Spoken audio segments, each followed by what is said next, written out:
Bhergaon बियाबाव UPPL आरो बिजेपिखौ नागारनायनि धौ।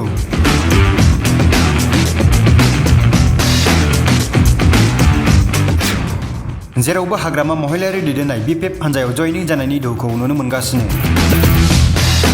BTC ओनसोलाव आसाम आयेन आफादनि बिसायख'थिखौ लानानै दुंहाव बार।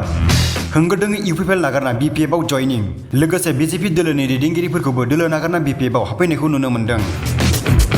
बेबायदिनो थांनाय सानखालि ब्रिजबानाव भेरगाव आयेन आफाद बियाबाव इउपिपिएल दोलोनि दैदेनगिरि आरो बिजेपि दोलोनि दैदेनगिरिफोरखौ बिबान नागारनानै हाग्रामा महिलायारि दैदेननाय बिपिएफ दोलोआव हाबफैनाय नुनो मोनो। बिजेपि दोलो आरो इउपिपिएल दोलोखौ नागारना बिपिएफआव हाबफैनाय सोद्रोमाफोरा फारियै भेरगाव ब्लक इउपिपिएल दोलोनि लोगो आफादगिरि रुमाल दैमारि,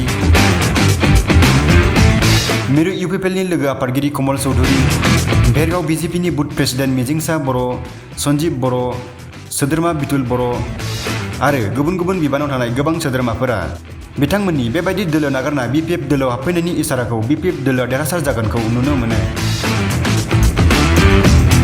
निउज डेस्क, बिटिसि लाइभ 12।